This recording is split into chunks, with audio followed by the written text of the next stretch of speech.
اللهم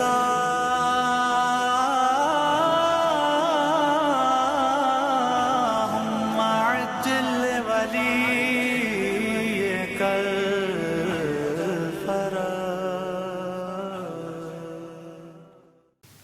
بسم اللہ الرحمن الرحیم. السلام علیکم علامہ صاحب. ہم آپ کا سب سے پہلے تو ویلکم کرنا چاہتے ہیں. آپ یورپ میں ہمارے پاس آئے ہیں اور کچھ سوالات ہیں جو ہم آپ سے کرنا چاہتے ہیں. اس کے اوپر آپ ذرا اپنی روشنی فرما دیں. جی وعلیکم السلام ورحمۃ اللہ وبرکاتہ. بہت مشکور ہوں میں مومنین یورپ یو کے کا کہ جہاں بھی گیا مجھے محبت ہی محبت ملی، اور خاص طور پہ آپ کے چینل کے حوالے سے بہت اچھا لگا. آپ کی یہ کاوشیں پروردگار ان میں اور زیادہ ترقی لائے، اور آپ کا جو مشن ہے، آپ کا جو مقصد ہے لوگوں تک علوم آل محمد علیہ السلام لوگوں تک پہنچانا، لوگوں میں آگاہی پیدا کرنا، ان میں شعور بیدار کرنا، پروردگار آپ کی اس توفیقات خیر میں اضافہ فرمائے. جی بسم اللہ فرمائیے. امام زمانہ علیہ السلام کا ہمارا روزمرہ زندگی میں کیا تعلق ہے؟ جی بسم اللہ الرحمن الرحیم. سب سے پہلے مجھے بہت اچھا لگا کہ آپ نے اتنا خوبصورت ٹاپک چنا جو اس وقت کی ضرورت ہے، کہ لوگوں کو آگاہی، لوگوں کو امام زمان شناسی ضرور ہونی چاہیے کہ امام زمان علیہ السلام کون ہیں. جیسا کہ ہم مولا علی علیہ السلام سے لے کر امام حسن عسکری علیہ السلام تک کسی بھی معصوم کو امام زمانہ نہیں کہتے. امام زمانہ ہم ہر اس دور میں رہنے والے امام ناطق کو کہتے جو حاضر و موجود ہو. اس وقت روئے زمین پر امام زمانہ علیہ السلام کی شکل میں امام مہدی اجل اللہ تعالیٰ فرج شریف موجود ہیں. بڑا اچھا سوال ہے کہ ہماری روزمرہ زندگی میں امام زمانہ علیہ السلام کا ہماری روزمرہ زندگی سے کیا تعلق ہے. جی بھائی یاسر، اس حوالے سے میں یہی گزارش کرنا چاہوں گا، ہمارا اٹھنا بیٹھنا، سونا جاگنا، کھانا پینا، چلنا پھرنا، ہماری عزاداری، ہماری عبادات، نماز، روزہ، حج، زکوٰۃ، ہر چیز میں گہرا تعلق ہے امام زمان علیہ السلام کا. وہ اس لیے گہرا تعلق ہے کہ نماز سے ہی بات شروع کرتے ہیں، کیونکہ نماز کی بہت زیادہ اہمیت بیان کی گئی ہے کہ ہم نماز جیسے پڑھتے ہیں تو ہمیں اللہ کا شکر ادا کرنا چاہیے کہ پروردگار نے ہمیں مصلی پہ بیٹھنے کے قابل بنایا، اور پروردگار ہماری یہ قلیل چھوٹی سی عبادت اگر تیری بارگاہ قبول ہو جائے تو ہم گناہ گاروں کو امام زمان علیہ السلام کی زیارت سے مشرف فرما. تو اس انداز سے اگر دیکھا جائے، نماز سے لے کر ماتم، عزاداری، مجلس، لنگر، نیاز، ہمارا کربلا جانا، ہمارا ہر زیارت پہ جانا، ہمارا حج پہ جانا، ہمارا زکوٰۃ، ہمارا خمس نکالنا، یہ ساری چیزیں بڑا گہرا تعلق رکھتی ہیں امام زمان علیہ السلام کے حوالے سے، اگر بندہ ان پہ تفصیلی غور کرے تو. جی اگلا سوال جو ہے وہ لفظ امام زمان علیہ السلام سے کیا مراد ہے؟ ہاں جی ماشاءاللہ، یہ بھی بہت خوب سوال آپ نے کیا. لفظ امام زمان علیہ السلام جیسا کہ اظہار کر رہا ہے، دا امام آف اور ٹائم، ہمارے وقت کا امام. اس کو میں دیکھوں گا جیسے کہ تاریخ میں ہم دیکھتے ہیں ایک وقت میں 4 امام موجود ہیں. امیر المومنین علی ابن ابی طالب علیہ السلام، پاک حسن مجتبیٰ علیہ السلام، امام حسین علیہ السلام، اور سید ساجدین علیہ السلام بھی دنیا میں تشریف لا چکے ہیں. مگر ان چاروں میں یہ 4 امام ہیں، مگر امام زمانہ امیر المومنین علی ابن ابی طالب علیہ السلام ہے. یعنی وقت کا امام، جس کا حکم چلتا ہو، جس کا آرڈر چلتا ہو. امام باقی 3 موجود ہیں، امام صامت کی شکل میں موجود ہیں، امام ناطق کی شکل میں مولا علی علیہ السلام موجود ہیں.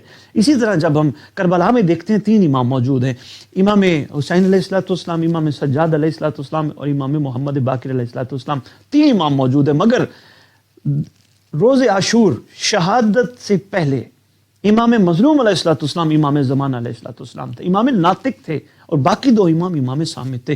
حکم امام ناطق کا چلتا تھا. واقعہ کربلا کے بعد ناطق امام زمانہ سید ساجدین بنے. اسی طرح جب ہم سفر کرتے کرتے اپنے وقت کے حوالے سے پہنچتے ہیں تو اس وقت امام زمانہ علیہ السلام قائم آل محمد علیہ السلام کی شک میں موجود ہے. اور اس کا تعارف رسول خدا صلی اللہ علیہ وآلہ وسلم سے لے کر امام حسن عسکری علیہ السلام تک بیان ہوا ہے. بلکہ اگر ہم اس سے تھوڑا سا پہلے، چونکہ قرآن ہمارے لیے ایک بہترین ہدایت کا ایک سرچشمہ ہے، قرآن سے جب ہم پوچھتے ہیں مقام امام زمانہ یا لفظ امام زمانہ علیہ السلام سے کیا مراد ہے، تو قرآن کہتا ہے بسم اللہ الرحمن الرحیم، یوم ندعو کل اناس بامامہم، ندا کے دن ہر کوئی اپنے اپنے زمانے کے امام کے نام کے ساتھ اٹھایا جائے گا، پکارا جائے گا، بلایا جائے گا. تو اس کا آسان سا مطلب یہ ہے، ہم لوگوں کو جس انداز سے پکارا جائے گا جس نام سے وہ ہے امام مہدی اجل اللہ تعالیٰ فرج شریف، یعنی جناب سلمان کو پکارا جائے گا، علی کے دور والا سلمان کھڑا ہو جائے، 72 حسین کے دور والے کھڑے ہو جائے، اور ہمیں کہا جائے گا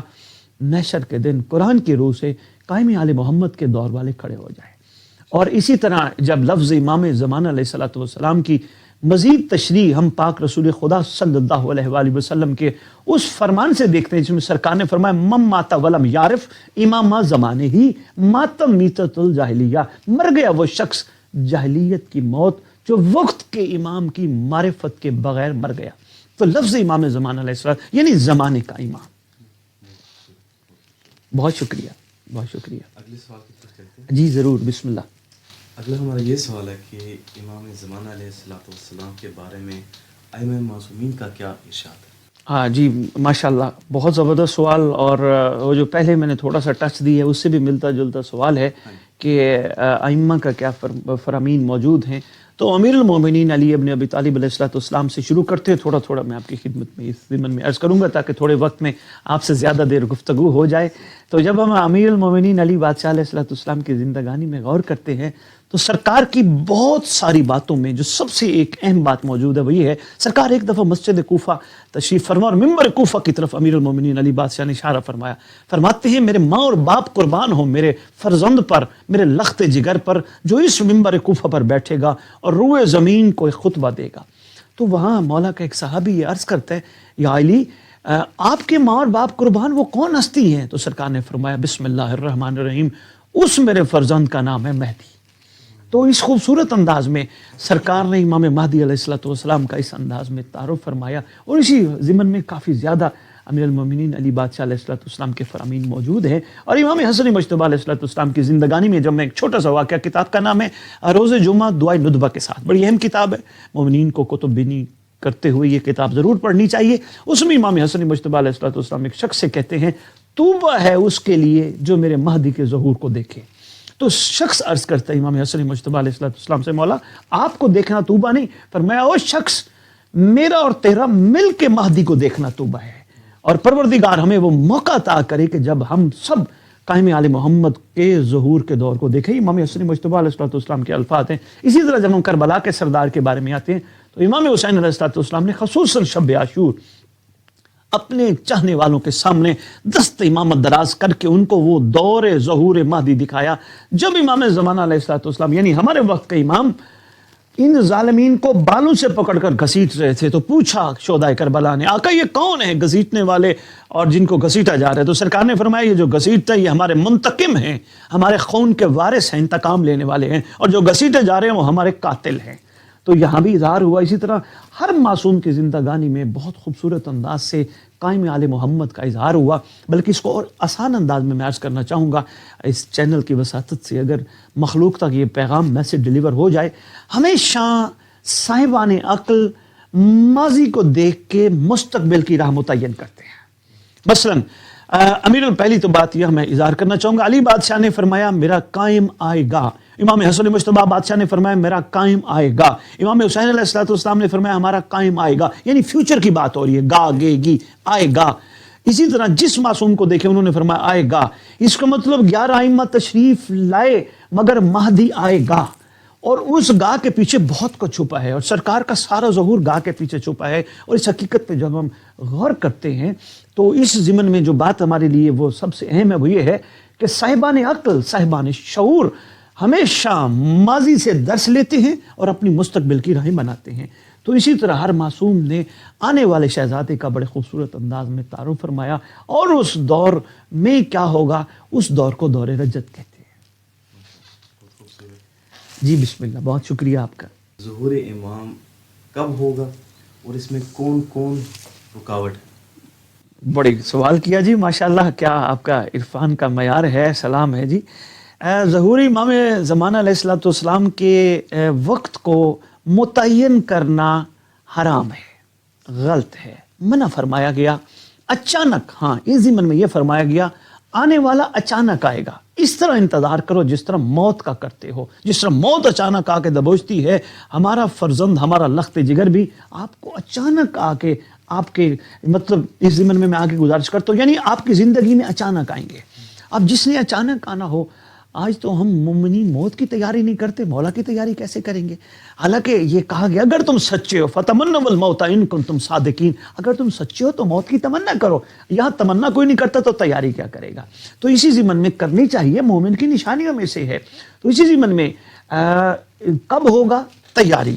کسی وقت بھی ہو سکتا ہے. تیاری کا انداز وہ یہ ہے کہ فرض کرو میں کہیں بھی کسی بھی کام میں نیک میں مصروف ہوں یا اپنے حلال کے کاموں میں مصروف ہوں، مجھے ہمہ وقت تیار رہنا ہے. کسی وقت بھی سرکار کا بلاوا آ سکتا ہے. عام طور پہ لوگوں سے پوچھے نا آپ کتنی زندگی دنیا میں لے کے آئے ہیں، وہ کہتے ہیں جی پتہ نہیں، کچھ کہہ نہیں سکتے کب تک اللہ نے ہماری زندگی رکھی ہے، لیکن ایک دن بلاوا تو آنا ہے. اسی سوچ کو جب ہم اپنے اندر اتاریں گے کہ کسی وقت بھی امام کا بلاوا آ سکتا ہے، تو ہمارا انداز اور ہوگا، ہمارے گفتگو، ہمارے کردار، ہمارے اظہار، ہماری محبتوں میں فرق آ جائے گا. ہم مخلوق کو برداشت کرنے لگیں گے، ہم شکر کرنے لگیں گے، ہماری زبانوں سے شکوہ ختم ہو جائے گا. جہاں شکر ہوتا ہے وہاں شکوہ نہیں ہوتا. تو یہ ظہور کب ہوگا یہ تو اللہ ہی جانتا ہے، مگر ہمیں حکم ہے تیاری کا. اور ایک اور اہم سوال آپ نے کیا کہ ظہور میں رکاوٹ کون کون ہے. اس ضمن میں بہت زیادہ سمندر کو کوزے میں اگر میں بند کرنا چاہوں تو ایک ہی بات کروں گا، اس ظہور امام زمان علیہ الصلوۃ والسلام میں سب سے بڑی رکاوٹ ہمارا نفس ہے. ہر مومن اپنے اپنے لیول پہ جب سوچے میں کتنا اہم ہوں، کیونکہ اس بات کو اس انداز سے دیکھا جا سکتا ہے کہ اگر کاش کے بھی، یہ بات خصوصاً کہہ رہا ہوں، کاش کے اتر جائے تیرے دل میں میری بات، وہ والی بات ہے. اس حوالے سے دیکھنا چاہوں گا کہ امام علیہ الصلوۃ والسلام دو وجوہات سے خون روتے ہیں، ایک کربلا والوں پہ، ایک چاہنے والوں کے اعمال پہ. اگر ہر مومن اپنے لیول پہ یہ سوچے کہ میرے کسی عمل کی وجہ سے میرے مولا کو خون نہ رونا پڑے تو میرا خیال ہے کمال ہو جائے گا. کم از کم یہ کہ اس کا مطلب یہ کہیں نہ کہیں ہمارا نفس، ہم خود ہی تو رکاوٹ نہیں کہ ہم سرکار کے ظہور میں رکاوٹ بن کے سرکار کے ظہور کو تاخیر، اور ہم یہ سوچ کے چھوڑو جی ابھی تو یہ نشانی پوری نہیں ہوئی، ابھی یہ نہیں پورا ہوا. یہاں نشانیاں کافی بتائی گئی ہیں، مگر میں آپ کے وساطت سے یہ گزارش کرنا چاہوں گا مومنین کی خدمت میں، معصوم کا فرمان ہے نشانیوں پہ مت جانا. حالانکہ خود نشانیاں فرمائی ہیں، پھر یہاں یہ فرمایا نشانیوں پہ مت جانا. ہمارا لال مثل موسیٰ اچانک آئے گا، اللہ اس کے ایک رات میں سارے امور مکمل کر کے اس کو اذن ظہور دے گا. تو اس کا مطلب کسی وقت بھی سرکار آ سکتے ہیں. تو ہمیں ہر مومن عزادار کو اپنے اپنے لیول پہ یہ سوچنا چاہیے کہ کہیں ہم ہی تو رکاوٹ نہیں امام کے ظہور میں. تو اسی لحاظ سے اگلا سوال ہمارا یہ بنتا ہے کہ ہماری پھر تیاری امام زمانہ کی ظہور کی کیسی؟ ماشاءاللہ بہت خوبصورت، یہ کیا بات ہے، سوال پہ سوال آپ کا بڑا، اور وقت کی ضرورت ہے یہ مومنین کی، اور انشاءاللہ مومنین متوجہ بھی ہوں گے تیاری کیسی ہونی چاہیے. اس کے لیے کربلا ہماری ایک بہترین ایک درسگاہ ہے. ہر مومن، اب دیکھیں میں ایک چھوٹی سی مثال کے ذریعے اس بات کو میرے خیال میں واضح کر دوں گا کہ اب مشی ہوئی کوفہ سے کربلا تک مومنین پیدل چلے. کیا رویہ تھا مومنین کا؟ دیکھا گیا اگر کسی مومن نے کسی سے الجھنے کی کوشش کی تو وہ کہتا تھا چھوڑو یار میرے پاس ٹائم نہیں ہے، میں نے کربلا پہنچنا ہے. کوئی کسی کے ساتھ زیادتی کرنے کی کوشش کرتا وہ کہتا چھوڑو یار، بلکہ یہاں تک کہ کسی سے کوتاہی بھی ہو گئی ہے کسی حوالے سے تو وہ کہتا تھا دوسرے کو چھوڑو یار میرے پاس اس وقت ٹائم نہیں ہے، میں آپ کو جواب نہیں دے سکتا، میں نے کربلا پہنچنا ہے، میں اس وقت کربلا کی سرزمین پہ ہوں. اور کربلا ہمیشہ قربانیاں مانگتی ہے، چھوٹی چھوٹی چیزیں ہو جاتی ہے زندگی میں، اس کا کوئی اتنا چھوڑے میرے پاس ٹائم نہیں ہے. یعنی کوئی لڑنا چاہے، کوئی کسی حوالے سے غلط رویہ رکھنا چاہے، نگاہ کہاں ہے؟ کربلا پہ. اسی طرح ہر مومن صرف 40 پہ نہیں، اپنی روزمرہ زندگی میں اپنے آپ کو محسوس کرے کہ کلو ارض کربلا کلو یوم عاشورا، ہر زمین کربلا کی سرزمین ہے. اور اگر اپنے آپ کو کربلا میں موجود سمجھے تو وہ یقین جانیے وہ امام زمان علیہ الصلوۃ والسلام کا خوبصورت سپاہی بن کے اپنی زندگی گزارے گا کہ میں کربلا میں ہوں. میرے سے کوئی الجھتا ہے چھوڑو یار میرے پاس ٹائم نہیں ہے. کوئی مجھے گالی دیتا ہے یار میں اپنی زبان گندی نہیں کرنا چاہتا کیونکہ میں نے اس زبان سے اپنے امام کو لبیک کہنا ہے. کوئی میرے ساتھ بد اخلاقی کرتا ہے تو میں نے معاف کرنا ہے، میں نے اس کو دعا دینی ہے.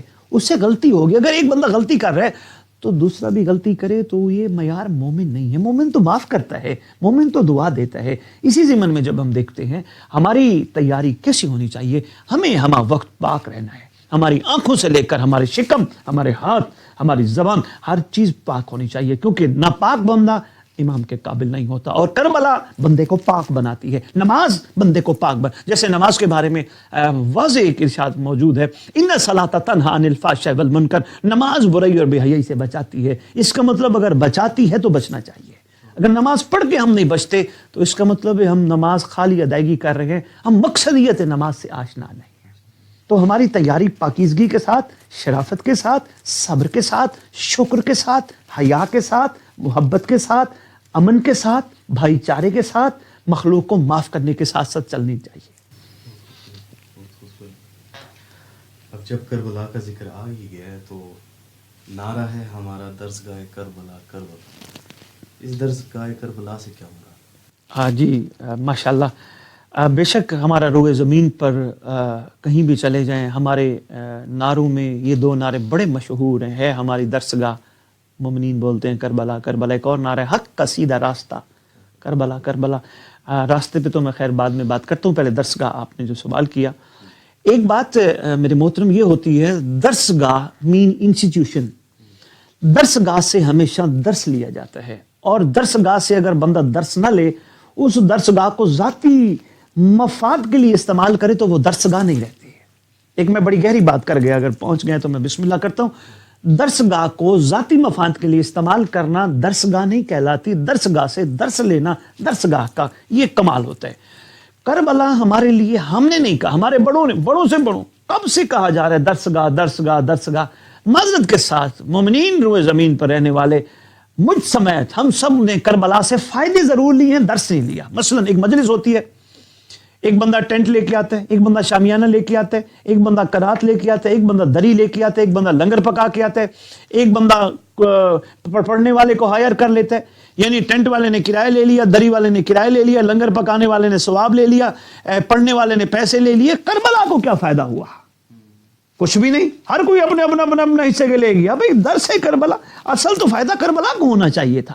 کربلا کو کیا فائدہ ہوا؟ کچھ بھی نہیں۔ آج تک کربلا کو کیا فائدہ ہوا ہے؟ کربلا نے کتنے ناصر مہدی پیدا کیے ہیں؟ سوال زیرو، سوال جب ہوگا تو جواب زیرو۔ کتنی ماؤں نے اولادوں کی تربیت میں امام زمان علیہ السلام کی نصرت کو شامل کیا ہے؟ کتنی بچیوں اور بچوں میں ذہنوں میں یہ ڈالا گیا بھائی تم ہمارے پاس امانت ہو۔ امانت اس کو کہتے ہیں جو پہلے نہ ہو بعد میں دی جائے۔ ہمارے پاس امانت ہو، ہم نے تمہیں مولا کے لیے تیار کرنا ہے۔ کتنی ماؤں نے ایسا کیا؟ نہیں۔ کربلا ابھی تک ناصران اور کنیزان امام زمان علیہ السلام پیدا نہیں کر سکی، اس کی بنیادی وجہ یہی ہے، کربلا سے درس ہم نے ابھی تک نہیں لیا۔ کربلا کو رونا رلانا، شکل بنانا، ثواب لینا، بخشش لینا تک رکھا ہے۔ حالانکہ کربلا قدم قدم پہ قربانی مانگتی ہے، کربلا سیکریفیکیشن مانگتی ہے، کربلا مختصر کہوں بندے کو انکنڈیشنل بناتی ہے، بندے کو بے سوال بناتی ہے، بندے کو شکر کے مقام پہ لے آتی ہے۔ جو بندہ شکر میں آ جائے نا، یاسر بھائی پھر سوال ختم ہو جاتے ہیں۔ مثلا کسی پریشانی میں مبتلا ہے تو وہاں ایک شاعر کا بڑا خوبصورت شعر ہے، وہ مجھے آ گیا ذہن میں، کہ اپنے دکھوں میں آیا جو حسین کا خیال، شکوہ تڑپ کے شکر میں تبدیل ہو گیا۔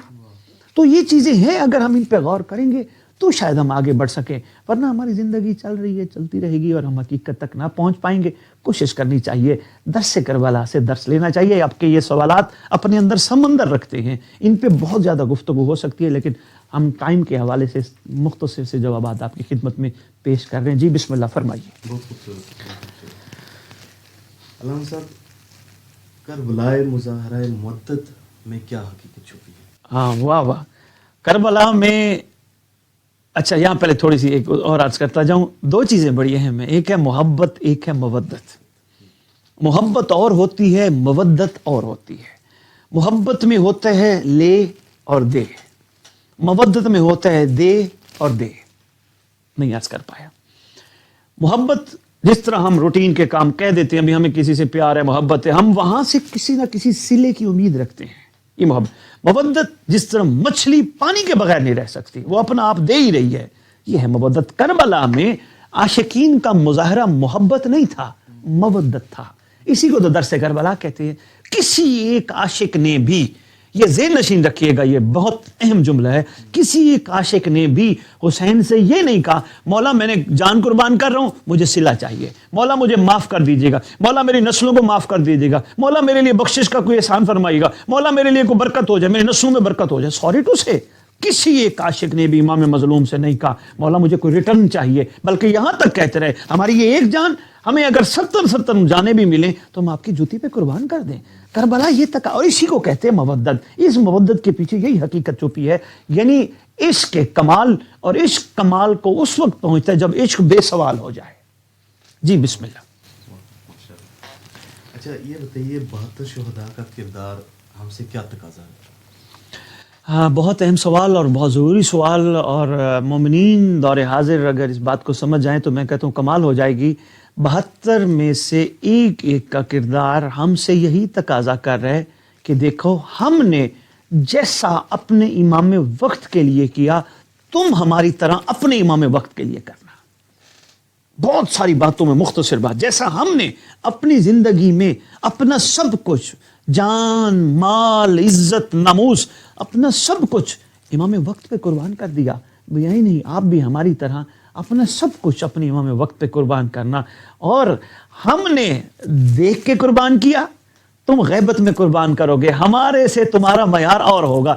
دیکھ کے ماننا اور ہے، غیبت میں ماننا اور ہے. 72 ہم سے تقاضا کر رہے ہیں کہ دیکھو جس طرح حکم قرآن اور حکم رسول اور حکم ائمہ کے مطابق ہم نے اپنا آپ سب کچھ اپنے امام وقت کو دے کے ہم اولیاء اللہ بھی بنے، ہم انصار اللہ بھی بنے. بیائی نہیں تم غیبت میں کرنا. تو غیبت والے مومنین کے لیے معصوم کا فرمان ہے المنتظر افضل من اہل کل زمان. یہ اس پہ بھی بڑی تشریح ہو سکتی ہے، اتنا بھی سمجھ آتی جائے تو بڑی بات ہے. جی بسم اللہ. جی بہت کمال سوالات یاسر صاحب، سلام ہے امامیہ ٹی وی کو کہ اتنے خوبصورت انداز میں اتنے خوبصورت سوالات کر کے مومنین کو مستفید کرنے کی کوشش کی جا رہی ہے. جی بسم اللہ. علامہ صاحب ہم بڑے خطرناک دور سے گزرے اور یہ بڑا ایک خطرناک معاشرے میں ہم رہ رہے ہیں. اللہ سوال یہ ہے کہ کیا گنہگار بھی امام زمانہ کے قابل بن سکتا ہے؟ بھائی واہ ماشاء اللہ. اس حوالے سے میرے پاس بہت ساری باتوں میں ایک ہی بات، دیکھیں میں بڑے شارٹ جواب دیتا جا رہا ہوں تاکہ آپ کے سوالات بھی آ جائیں اور مومنین میں دلچسپی بھی پیدا ہو جائے، مومنین میں لگن بھی اور طلب بھی پیدا ہو جائے. اس حوالے سے میں صرف ایک ہی جواب دینا چاہوں گا، اگر کربلا میں ہر جیسے کو معافی مل سکتی ہے تو ہمارے لیے بھی زمانے کا حسین معافی کے دروازے کھول کر بیٹھے ہیں. شرط یہ ہے ہمیں ہر بن کے جانا ہوگا، ہمیں سرنڈر کرنا ہوگا، پھر یہ ممکن ہوگا. جی بسم اللہ.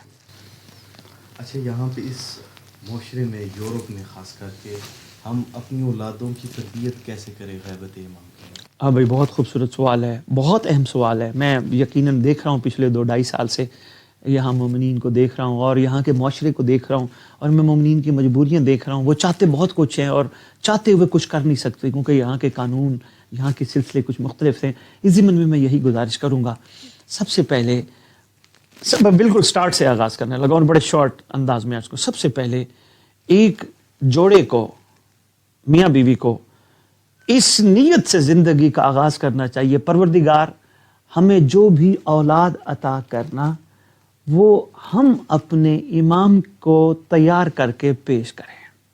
سب سے پہلے نیت کا دار و مدار اس چیز پہ ہو.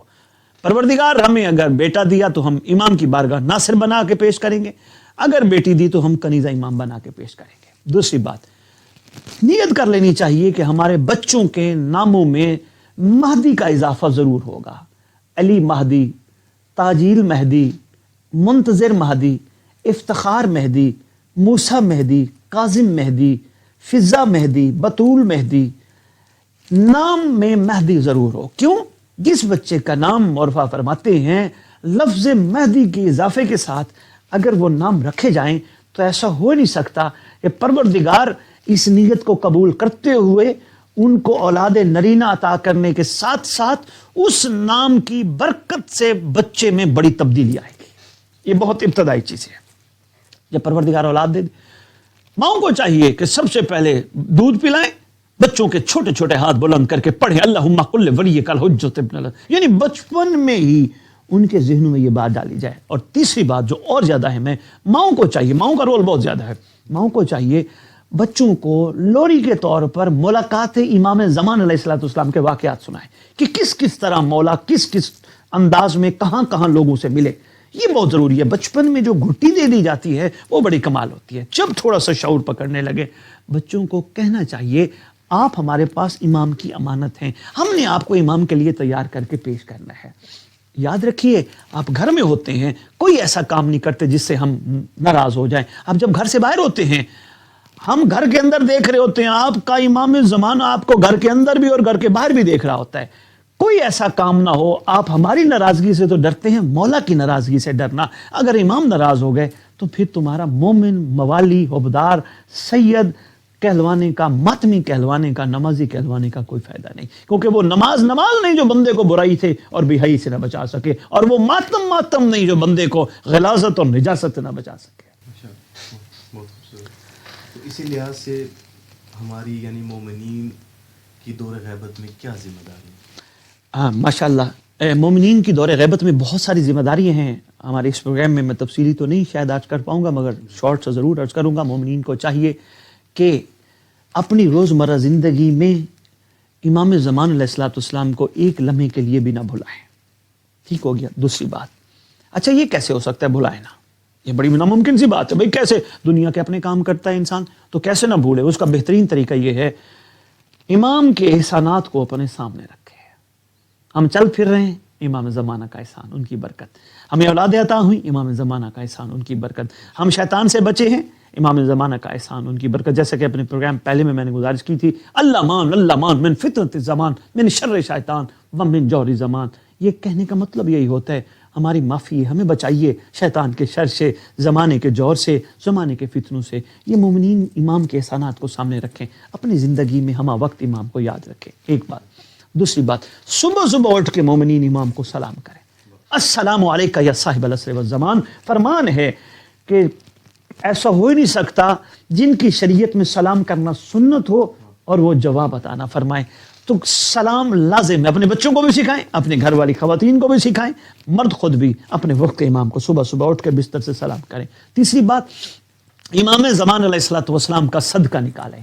یہ مومنین کی یہ ذمہ داریوں میں سے ایک ذمہ داری ہے. روزانہ دن کا آغاز صدقہ امام زمان علیہ الصلوۃ والسلام نکال کے کریں. معصوم کا فرمان ہے, ایک سکہ کیوں نہ ہو ضرور نکالو. بلکہ اس حسب استطاعت انسان اپنی زندگی میں کتنے خرچ کر جاتا ہے. وقت امام کا صدقہ اگر حکم معصوم ہے تو کیوں نہیں نکالنا چاہیے, مگر اس کا استعمال حکم جو عرفا فرماتے ہیں وہ یہ ہے کہ صرف ظہور امام کی راہ ہموار کرنے کے لیے خرچ کیا جائے, نہ کہ امام بارگاہوں کے لیے بندہ ویسے ہی ڈونیشن دیتا ہے, مساجد کے لیے ویسے ہی ڈونیشن دیتا ہے, عزاداریوں کے لیے ویسے ہی ڈونیشن دیتا ہے, مگر صدقہ امام زمانہ, امام کے ظہور کی راہ ہموار کرنے کے لیے خرچ کیا جائے. مثلا پوسٹر چھپوائے جائیں, سٹیکر چھپوائے جائیں. جیسے ہم لوگ ماشاءاللہ اکٹھا کر کے صدقہ یہ ہم دعائے عہد چھپواتے ہیں. دعائے عہد کی بڑی اہمیت ہے. مومنین حدیث قصہ دعائے کمیل پڑھتے ہیں خیر و برکت کے لیے, مگر پوری مفاتیح الجنان میں واحد دعا جسے دعا عہد کہتے ہیں, جس کے بارے میں چھٹے امام کا فرمان ہے جو 40 دن کم از کم روزے نماز صبح کے بعد دعا عہد کی تلاوت کرے گا یا کرے گی, میں وعدہ کرتا ہوں وہ ہمارے قائم کے لشکر کا سپاہی یا کنیزہ ہوں گے. تو یہ چیزیں ایسی کی جائیں کہ جس سے امام کے ظہور میں تعجیل ہو. امام وقت کے ظہور کے لیے جتنا ہو سکے, یہ مومنین کی ذمہ داریوں میں سے ذمہ داری ہے. اس کے بعد کوشش کی جائے کہ ہر مجلس میں بانیان مومنین کی ذمہ داری ہے کہ وہ پڑھنے والے کو کہیں ہمیں حقوق امام زمان علیہ الصلوۃ والسلام بتائے جائیں. ہماری گردن پہ حقوق کیا ہے, جس کے نام کے ساتھ ہم نے اٹھنا ہے, جو ہماری پہچان ہے, ان کے بارے میں ہمیں ایجوکیٹ کیا جائے, ہمیں بتایا جائے. تو یہ بہت اہم ذمہ داری ہے. اور اس کے علاوہ ماشاءاللہ کافی زیادہ ذمہ داری ہے. اس پروگرام میں اتنا ہی آپ کی خدمت میں گزارش کر سکتا ہوں. بہت خوبصورت. علامہ صاحب, اگلا سوال ہماری بہنوں کی طرف سے کہ جب ظہور امام زمانہ ہوگا تو اس ظہور میں عورتوں کا کیا کردار ہے؟ ہاں ماشاءاللہ, میں کہتا ہوں کمال, سوال پہ سوال آپ کا بہت کمال ہے. عورتوں کا کردار دیکھیں, ہم جیسے عام طور پہ گفتگو کر رہے ہوتے ہیں تو ہماری ساری گفتگو مردوں کے گرد گھومتی ہے. ایسا قطعاً نہیں ہے کہ عورتیں ایک طرف ہیں اور وہ اس قابل نہیں اور صرف مرد ہی ہیں. کربلا نے ہمیں سکھایا ہے کہ کربلا بچانے میں بڑا کردار مستورات کا ہے, مخدرات عصمت کا ہے, شہزادیوں کا ہے. اس کا مطلب اگر کربلا میں ایک بہت بڑا کردار کربلا بچانے میں مستورات کا ہے, تو آج بھی امام زمانہ علیہ الصلوۃ والسلام کے ظہور میں خواتین کا بہت بڑا کردار ہے, بہت بڑا کردار ہے. اگر خواتین اپنے اپنے لیول پہ اس کو محسوس کریں. کیسے؟ گھر میں بیٹھی ہیں, عام طور پہ ہمارے گھر بھی مائیں بہنیں بیٹیاں ہیں, ہر گھر میں موجود ہیں. بیویاں بیٹھ کے گفتگو جب کرتی ہیں کسی کو ڈسکس کرنا شروع کر دیتی ہیں. وہ وقت پتہ نہیں چلتا, گھنٹے گھنٹے گزر جاتے ہیں. جیسے مرد بیٹھتے ہیں گپے شپے لگاتے ہیں, ٹائم اتنا ضائع. جب عورتیں اس چیز کو محسوس کریں کہ ہمارے پاس بڑا قیمتی وقت ہے, ہماری صحتیں سلامت ہیں, ہمارے اعضاء و جوارح سلامت ہیں, ہم کیوں نہ اپنے امام کے لیے کچھ نہ کچھ کریں. تو جب یہ بیویاں بیٹیاں مائیں بہنیں اس لیول پہ سوچیں گی کہ ہم ڈسکس کریں امام زمان علیہ السلام کو، ہم تسبیح لے کے اللہم اجل لولی کا الفرج الجل یا امام الجل یا وارث خون حسین پڑھنا شروع کر دیں، جیسے ہم عام طور پہ کہتے ہیں لبیک یا حسین لبیک یا حسین، بہت اچھی بات ہے، اگر اس میں تھوڑا اور اضافہ کر دیا جائے تو اور اچھا ہو جائے گا، لبیک یا وارث خون حسین، یہ ضرورت ہے اس چیز کی۔ تو یہ چیزیں اگر عورتیں کرنا شروع کر دیں، ساتھ بچوں کی ایجوکیشن جیسے میں نے بتایا کس طرح ایجوکیٹ کریں، یہ اضافہ کر دیں، پھر اپنے گھر میں ایک جنت کا ماحول بنا کے رکھیں، اپنے مردوں کو ساتھ ساتھ ان کی چھوٹی چھوٹی کوتاہیوں پہ معاف کریں، اور مرد بھی ہیں نہیں اپنی عورتوں کو ساتھ ساتھ معاف کر کے امام کو سامنے رکھ کے، امام کے ظہور کو سامنے رکھ کے اپنی زندگی گزاریں تو بہت اچھا ہو جائے گا۔ اور جس طرح عورتیں ہماری مائیں بہنیں بیٹیاں تھوڑا سا خرچ اخراجات کے حوالے سے تھوڑا سا زیادہ کر جاتی ہیں، تو اگر وہی پیسے جو زیادہ کر رہی ہیں وہ امام کے ظہور کی راہ ہموار کرنے کے لیے بچا بچا کے امام کے لیے کچھ نہ کچھ کریں، محفلیں کرائیں، نشستیں کرائیں، دعا کے پروگرام رکھوائیں، پتہ نہیں اس حوالے سے بہت ساری باتیں عرفا نے لکھی ہیں، میں اظہار نہیں کر سکتا ایک چھوٹے سے پروگرام میں، اگر یہ کریں تو عورتیں بڑا کردار ادا کر سکتی ہیں، اور خاص طور پر اپنے مردوں کو ہمت دلانے کے لیے جس طرح کربلا کی عورتوں نے کردار ادا کیا، بے آئین ہی آج کی عورت کردار ادا کرے اپنے مردوں کو امام زمان علیہ السلام کے لیے مضبوط بنانے میں، تو بہت بہترین کردار ادا کر سکتے ہیں۔ ماشاء اللہ۔ علامہ صاحب، رجت سے کیا مراد؟ ہاں جی ماشاء اللہ، رجت سب سے پہلے اس کا اصطلاحی معنی شارٹ سا، حالانکہ رجت پہ بہت کچھ لکھا گیا اور ہماری قوم شیعہ خاص طور پہ ناآشنا ہے۔ رجت کا اصطلاحی معنی میں گزارش کرتا ہوں، رجت کا مطلب ہوتا ہے واپس لوٹنا، دوبارہ آنا، پھر اٹھنا، رجت کہلاتا ہے۔ یہاں چھٹے امام کا، امام جعفر صادق علیہ السلام کا وہ فرمان ذیشان میں عرض کرنا چاہوں گا، سرکار فرماتے ہیں جس مومن کا رجت پہ یقین نہیں وہ ہمارا شیعہ ہی نہیں۔ اس کا مطلب اتنی امپورٹنٹ ہے رجت، ہوگی کب؟ یہ ہوگی اس وقت جب امام زمان علیہ السلام تشریف لائیں گے، اور سرکار کے القاب میں لقب ہے صاحب الرجت، رجت کا سردار، جس کے دور میں رجت واقع ہوگی۔ ہوگا کیا؟ مومنین کو، منتظرین کو، عاشقین کو قبروں سے اٹھایا جائے گا، ظالموں کو کھوپڑیاں چیر کے قبروں سے نکالا جائے گا۔ یعنی دنیا میں منظر قیامت کو رجت کہتے ہیں، ایک قیامت برپا ہونی ہے جو حق ہے، وہ آخرت میں ہونی ہے۔ یہ دنیا میں نظام عدل کا قیام امام زمان علیہ السلام کے ہاتھوں، اس کو رجت کہتے ہیں۔ اور مومنین کی حسرت ہونی چاہیے، خواہش ہونی چاہیے، میرا اللہ میری عبادت، میری نمازیں، میری عزاداریاں اگر تیری بار کا قبول ہو جائے، مجھے دور رجت دکھایا جائے، اس دور میں اٹھایا جائے۔ اور رجت کے حوالے سے اس ضمن میں ایک چھوٹی سی بات عرض کرنا چاہوں گا۔ آل محمد، اس کا ایک چھوٹا سا اور بھی، آل محمد علیہ السلام کی دنیا میں دوبارہ آمد، اور آل محمد علیہ السلام کی دنیا میں دوبارہ شاہی کو رجت کہتے ہیں۔ شہزاد علی اکبر علیہ السلام کے دولہا بننے کو رجت کہتے ہیں۔ امیر قاسم علیہ السلام کے دوبارہ سہرے پہننے کو رجت کہتے ہیں۔ یہ رجت کے اور رجت بڑا اہم ٹاپک ہے، تو میں بلکہ امامیہ ٹی وی کے توسط سے یہ جتنے ناظرین حاضرین ہمارا پروگرام سن رہے ہیں یا جہاں جہاں تک یہ پروگرام پہنچے، تو میں ان کی خدمت میں گزارش کرنا چاہوں گا کہ وہ ضرور ہم سے سوالات کریں، اور ہم انشاءاللہ ان کے جوابات بھی دیں گے، کیونکہ اچھی بات ہے تجسس پیدا ہو، سوالات ہوں، بہت ساری چیزیں ذہنوں میں ایسی ہوتی ہیں جو اٹکی رہتی ہیں، کلیئر نہ ہونے کی وجہ سے ہم آگے سفر نہیں کر سکتے۔ ضرور سوالات کیجئے تاکہ ہم انشاءاللہ آپ کے ساتھ ان سوالات پہ گفتگو کریں۔ رجت نیت کر لیں کہ اللہ ہمیں دور رجت دکھائے، وہ خوبصورت دور دکھائے، جب کتنی خوبصورتی ہوگی بھائی یاسر کہ جب 11 امام تشریف لے کے آئیں گے امام زمانہ کے دور میں، جب کل آل محمد آئے گی، جب ظالمین سے بدلے لیے جائیں گے، جب منتقم خون حسین انتقام خون حسین کا نعرہ بلند کرے گا، جس نعرے کا عنوان ہے یا سارت الحسین، جس کے پیچھے لبیک لبیک یا ولی اللہ، تو یہ کتنا خوبصورت۔ اور یہاں اس ضمن میں ایک چھوٹی سی بات عرض کر کے یہ بات مکمل کرنا چاہوں گا۔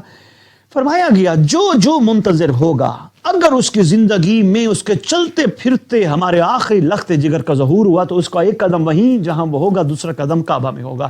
اگر وہ رات کو بستر پر سو رہا ہوا، اعلان ظہور ہو گیا، مگر منتظر ہوا، ایسے نہیں، سب کے لیے نہیں ہے، منتظر ہوا، صبح صبح جب اٹھے دیکھے تکیے کے نیچے رکا لکھا ہوا ملے گا جس کا انتظار کر رہے تھے، کعبے آ گیا۔ اور اگر رکے کی طرف نگاہ نہ بھی گئی، معصوم فرماتے ہیں بما بستر اس کو پروردگار کعبے پہنچا دے گا۔ اور یہاں تک فرمایا گیا اگر کوئی روئے زمین پر انتظار کرتے کرتے کرتے کرتے کرتے کرتے دنیا سے چلا جائے، ہمارا لخت جگر قائم آل محمد اس کی قبر پہ آ کے اس کو اٹھائے گا، اٹھو میں آ گیا ہوں۔ یہ ہے رجت۔ پروردگار سارے مومنین مومنات کو یہ دور رجت دیکھنا نصیب فرمائے۔ جی بسم اللہ۔ ہم اپنے آخری سوال تک پہنچ رہے ہیں جی اور یہ سوال تقریباً ہر ایک مومن کے دماغ میں اس طرح چل رہا ہے کہ دنیا میں خاص کر کے یہاں یورپ میں رہتے ہوئے ہم امام تک کیسے پہنچے؟ بہت اچھا سوال. وہ پچھلے سوالوں میں سے میں اس کو مربوط کرنا چاہوں گا. امام تک پہنچنے کے لیے سب سے پہلے پاکیزگی شرط ہے. اگر پاکیزگی نہیں، اگر نجاست ہے، ذہنوں میں نجاست، دل میں نجاست، آنکھوں میں نجاست، سوچوں میں نجاست، تو پھر معذرت کے ساتھ ہمارے سارے عمل ادا تو ہو رہے ہیں لیکن منزل کمال پر نہیں پہنچ رہے. ہماری تمام عبادات ہمیں مولا تک پہنچاتی ہیں. اگر جو مولا تک پہنچ گیا وہ اللہ تک پہنچ گیا، کیونکہ اللہ کا نمائندہ، اللہ کا مظہر ہوتا ہے امام زمان علیہ السلام. کربلا ہمیں بتاتی ہے جو حسین تک پہنچا وہ رسول تک بھی پہنچا، وہ علی تک بھی پہنچا، وہ اللہ تک بھی پہنچا. آج جو مہدی تک پہنچا وہ 11 اماموں تک بھی پہنچا، پاک رسول تک بھی پہنچا، اللہ تک بھی پہنچا. سب سے پہلی شرط ہے مومنین پاکیزہ رہیں. اور یہ جو دیکھ رہا ہوں میں انتشار ولایت کے نام پہ، ولایت کی حقیقت کو سمجھنے کی کوشش کی جائے. ولایت کے پیچھے بہت حقیقت چھپی اور گہرائی ہے. خدا را وہ ولایت نہیں جو ہم نے صرف زبانوں تک محدود کر رکھی ہے. ولایت ہمارے عمل سے ظاہر ہونی چاہیے. اس ضمن میں یہ کہوں گا ولایت کا پہلا نام جو میں حسینی ممبر پہ پورے پاکستان کے دنیا میں خطابوں میں ضرور عرض کرتا ہوں، ولایت سب سے پہلی سیڑھی ہے جوڑنا. ولایت کا مطلب توڑنا نہیں ہے. تو اس ضمن میں اگر اس چیز کو سامنے رکھا جائے تو مومنین بہت خوبصورت ہیں. یعنی مل کے تیاری کریں، ایک دوسرے کو ہمت. جیسے کہیں بڑی ایک چھوٹی سی اور اہم بات عرض کرتا جاؤں، اس چینل کے توسط سے اللہ کرے یہ میری بات پہنچ جائے. جیسا کہ کہا جاتا ہے، بلکہ ہماری عادتوں میں سے، ہم کسی سے ملے نا، کیا حال ہے جی؟ ٹھیک. نماز پڑھی، روزہ رکھا، شیعہ ہیں، سنی ہے، ماتم کیسا کیا، یہ کیا کیا، وہ کیا کیا. ہم وہ سوال پوچھ رہے ہوتے جو اللہ کے پوچھنے والے سوال ہیں. ہمیں یہ پوچھنا چاہیے جناب آپ کو کوئی پریشانی ہے، آپ کو کوئی پرابلم ہے، آپ کو کوئی مسئلہ ہے، ہم حاضر ہیں آپ کو، تاکہ آپ بھی اپنے مولا کی طرف متوجہ ہوں. ہم ان پہ کوئی نہیں پوچھ رہے، ہم ان سوالوں کو پوچھ رہے ہیں جو اللہ نے پوچھنے ہیں. ہمیں وہ پوچھنے چاہیے جو انسانوں کے پوچھنے والے سوالات ہیں. تو انشاءاللہ یہ ساری مراحل میں اگر ان پہ غور کیا جائے تو بہت اچھے ایک راہ ملے گی مومنین کو اپنے امام کی طرف متوجہ ہونے. علامہ صاحب ہم بہت شکر گزار ہیں آپ کا، آپ نے ہم کو یہ ٹائم دیا اور یہ سوالوں کے جواب ہم کو دیے. انشاءاللہ آپ سے مزید اور بات ہوتی رہے گی.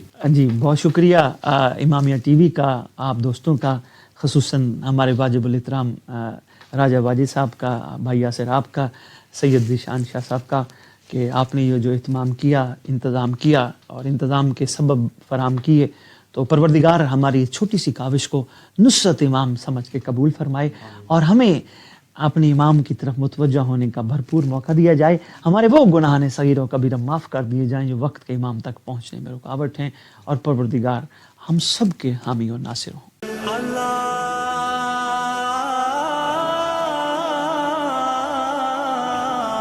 عجل ولي